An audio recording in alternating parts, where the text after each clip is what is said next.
our moderator tonight, Andrew Kirby, who's one of our councillors, one of our young councillors from the USI of the ACT. Andrew is experienced in planning, policy, strategy and leadership, and he has a diverse background both in and out of the military.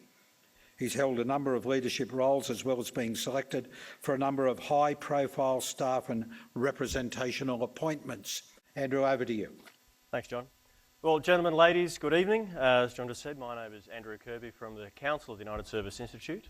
So welcome to the first of three sessions we're running in preparation for the Defence White Paper. Joining me tonight, I think, is a very distinguished panel, faces who I'm sure you're all familiar with. So starting from my left is Gary Humphries, former Federal Senator and ACT Chief Minister. Gary served in the ACT and Commonwealth Parliaments for almost 25 years.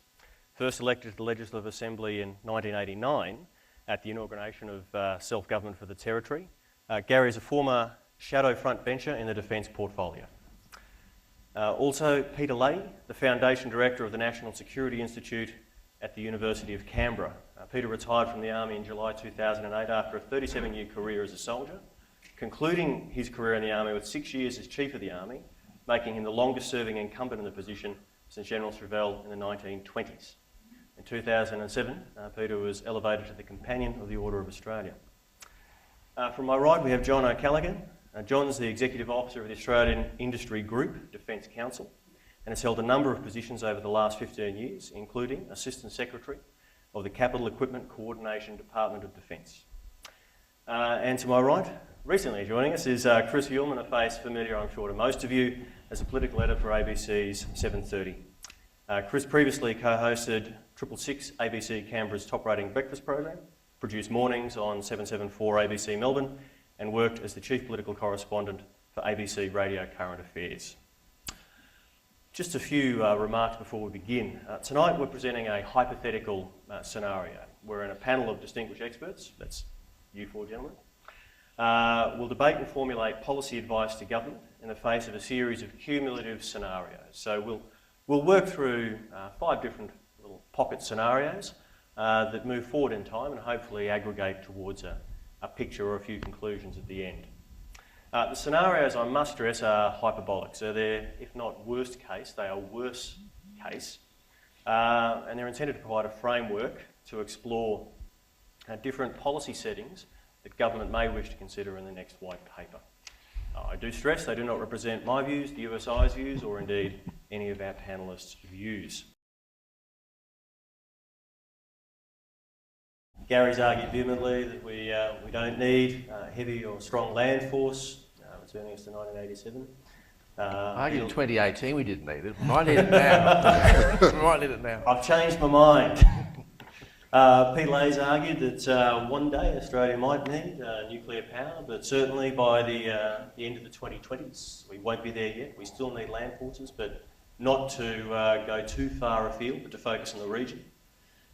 John certainly argued the defence industry is getting better and more efficient, although Gary has been making the argument that we need to be buying the best and best value, not necessarily focusing on the opportunities for you and your colleagues to get in busy vests and hard hats, Gary. And Chris has been throwing stones from each direction.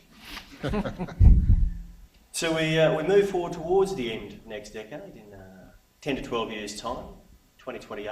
A number of Melanesian states have become increasingly unstable, causing a major security issue on Australia's very doorstep. The Australian government watches in frustration as regional actors capitalise on this opportunity to intervene. This region straddles vital sea lines of communication that Gary mentioned that connect 70% of Australia's trade to its partners. Earlier in 2019, France declared one of its former departments, a large Melanesian island, an independent state. And the following decade, an undemocratic government has arisen, leading to the degradation of law and order, and they've deteriorated, verging on the point of a humanitarian crisis. As the situation degrades, the incumbent government has received signals of support from a major regional power, not necessarily friendly to Australia. The UN Security Council has been deadlocked by this power and others, but there are increasing calls, including from our allies, for an Australian-led intervention. The US, however, has indicated political support but is unwilling to commit forces. This island government retains a small, modestly equipped military, but has begun to rely on material support from its backers and strong political and military signals. It's the middle of the night, Peter Leahy, you've been phoned up. The government has said, what can we do? What's different between the last 10 years?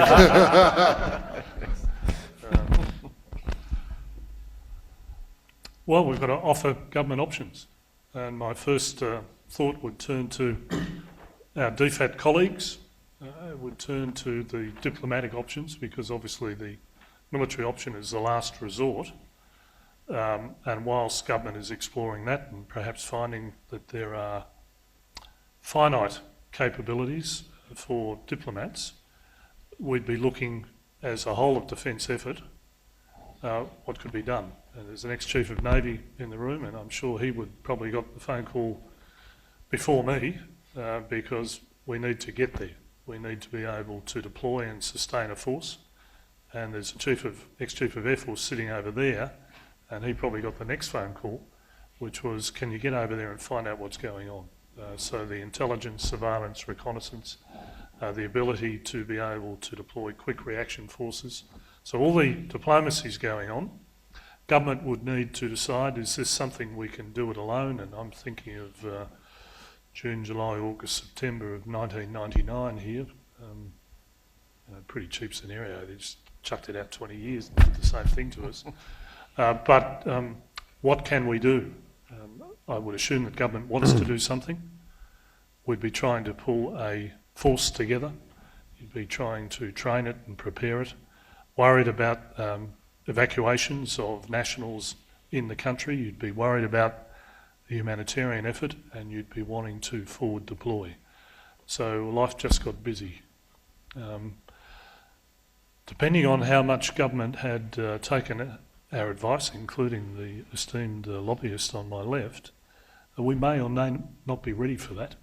And depending on that risk equation that I talked about, the three service chiefs are probably saying to the Chief of Defence Force who's running the operation, there are real limits to what we can do here, and don't blame us for that.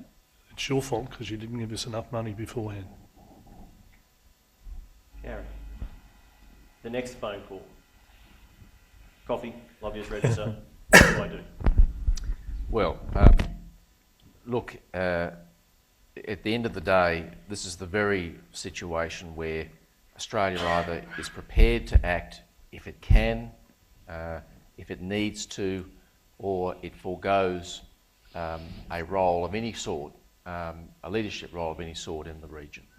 I mean, clearly, as a middle-ranking power, with a strong sense of where it wants to go as part of an international order, Australia must be prepared to intervene in situations like this if the circumstances are right. Now, Peter's made the very good point that we simply can't afford to risk the lives of Australians in an intervention which we may not be prepared for. I suppose the question could be asked as whether we were actually prepared adequately for Timor when we were sent in there. It turned out all right in the end, but there wasn't much fighting going on. The answer is we weren't. Well, indeed. Because government had not funded the military adequately during the 80s and 90s. Indeed. And my advice to the Minister would be, no matter what is at stake with Australia's reputation and its capacity to project into the region, we cannot afford to send people in there in a situation where there could be a large-scale loss of life, and it could be Australian lives that are lost. But if we have the capacity to intervene, if we feel we can make a calculated assessment of the risk and we feel that the risk is manageable, then I think it's clear we need to be capable of doing this. Otherwise, we don't really have a role beyond defending our borders. And if that's our situation, we're obviously in a very dark place. Chris, this crisis is unfolding. The Minister is on 7:30. What are you asking? How is this our fight? First of all, why would we get involved? Why do the Australian people need to spend money from the Treasury and perhaps spill the blood of its soldiers for this particular fight? What if the regional actor that you're talking about, who's obviously large and powerful, decides that if we get involved in this fight, then they'll get involved in this fight, and what does it mean? And so essentially it is to try and make the case to the Australian people why they should be involved in something like this, which is happening offshore, and which may or may not have an effect on their lives. How does it actually have an effect on the lives of Australians? Is it just because we need to show leadership in the region, and why is that important? I think time's getting away from us a little there. I think we've reached a good point in the evening. So before I conclude, I'm just going to give the panellists a chance to sum up. I think as Peter Lay alluded to, that scenario, somewhat simplistic, might be, as Yogi Berra said, a case of deja vu all over again. 30 years past Timor, and potentially there are lessons we might be relearning. So gentlemen, I'd love to give you all the opportunity if you could say one thing to the government of the day and the Minister of the day in 2014 as it goes into preparing the Defence White Paper. What advice would you be giving them, Gary? Well, look, I would say, first of all, that we absolutely need to decide what our regional position is. I mean, do we have a policy built around Fortress Australia, or do we have a policy which is about continuing to have a strong capacity to project force into our region and beyond? If that's our ambition, if we believe in international cooperation to achieve outcomes which are dependent on at least the implied use of force, the backing of force where all else fails, then we have to have the capacity to do that. And it probably means, it does mean, a march towards something like a 2% target of GDP spent on defence. We at the same time have to be more efficient in the way that we spend our money. We've become, I think, terribly bogged down in process when it comes to executing our decisions about what we buy and how we buy it, and addressing those issues are fundamental to winning support in the Australian community for those big ticket items. And the last point I make is that we also need to build a national debate around why we're doing this and what this is for. You know, a couple of generations ago, I mean, almost every Australian family had some connection with defence. You know, these days, the number of people with that connection and even smaller number with an actual understanding of the issues is tiny, and we absolutely have to explain to people why such vast amounts of money are being expended on the basis they understand what we're talking about. And building that debate is really important as a precursor to this sort of planning of our future. John Callaghan, as we head forward, Australian defence industry is the beneficiary of a lot of government expenditure. What are you saying in public about the Defence White Paper coming? Thanks, Andrew. Well, just let me go back one step, and I just wanted to make a comment now. Just to clarify the French ambitions into the Pacific, will we still be playing rugby tests against them at winter? And will the budding young Australian have recently won the French Tennis Open? If so, I think it's less of an issue and problem. Just in terms of advising ministers and the National Security Committee from a defence industry perspective about the future Defence White Paper, I mentioned the word certainty for industry is a key element. There also has to be a recognition among the coordinating department ministers, the Finance Minister, the Treasurer, and of course the Prime Minister, chairing the NSC, that in fact defence industry is highly capable. Think about it this way. We have now developed a cadre of defence prime contractors whose parentage is offshore, very successful companies offshore, pushing through all of the successes that they have through to their entities in Australia. Admittedly, their entities in Australia are a relatively small part of their international operations. But just think about this. From an Australian perspective, from an Australian defence industry perspective, we have one big advantage. We tap into the R&D innovation capabilities of each of these prime defence contractors in Europe and the United States. We benefit enormously from them. So my advice to ministers in leading up to the next Defence White Paper is reducing risk is paramount, as my colleagues here on the panel have said. Defence industry, the way it's evolving, provides a much greater assurance about managing risk better, and certainly don't rely on defence officials who don't have experience to be managing projects when their role basically is to let contracts and let industry manage and build and support platforms in service. Peter Lay, your parting I think I'd say to the Minister and to the government that writing a defence white paper in isolation is not a good idea. We should be looking at this from a national security perspective. And when we have a Department of Foreign Affairs that hasn't produced a white paper in 10 years, that has been assessed by the Lowy Institute as being in disarray and disrepair, that we need to be looking at the broader aspect of security. Need to look at the other agencies that are available to us, and in the national security community, I think we talk about 27 different agencies available, the national security budget of something around $30 billion. Let's have a look at a whole of government response to this, and even by 2030 I doubt that we've achieved that. The other thing I'd say to government is tell us what you want and then fund it. That really doesn't happen. There hasn't been clear guidance for a long time about what Defence wants, and I think my parting comment is in relation to what a lot of officials in Defence say. They refer back to Sir Arthur Tang and say, and I think his quote was something along the lines, you can't have a strategy without a budget. Well, I look at it the other way. If our country is in time of trouble and strife, the budget will come. And so if we need to provide money, 2% is just blown out. Let's go to 5%, let's go to 10%. If you think the United Kingdom was in depression, I think, until about 1953, because what they'd spent on national defence after the Second World War. In times of national survival, you don't have a choice about how much you spend. I think in times of scenarios, whether it's off to some Pacific island, we do have a choice, and government has to make that choice based on the risk. Shulman, this might be asking a magician to reveal his secrets, but in around about 12 months and 13 minutes' time, you're probably going to have the Minister for Defence in for an interview. What are you going to be asking him?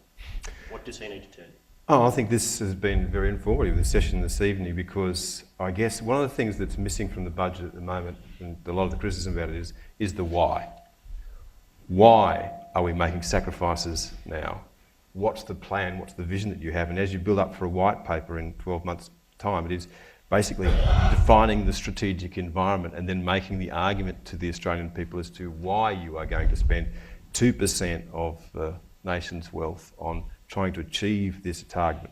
So first things first is, why are we doing this? What's the reason that you're offering people? And you're throwing out a long way into the future. So what's the strategic environment that you believe exists that we need to spend this money? Then the how. So you're going to spend this amount of money. Are you going to spend this amount of money domestically on the industry that we have? Or are we going to spend this money overseas? Or are we going to split it between the two? And is it the defence policy that you're building, or is it an industry policy that you're building, or is it a little bit of both? And by doing a little bit of both, are you actually diminishing both by doing that?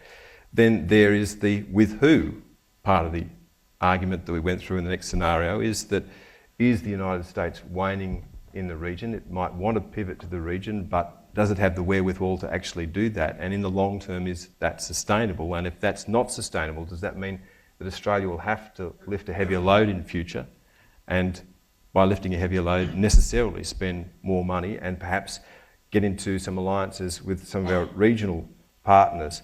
And the last thing would be is no one can predict the future. We've seen events change really rapidly over the last 6 months, last 6 to 12 months. So a wise government obviously prepares for the future, but can't prepare for every eventuality. There'll always be those surprises. And so they'd be the sort of basis of the things that I guess I'd always be thinking around if you're talking about what a white paper's supposed to deliver.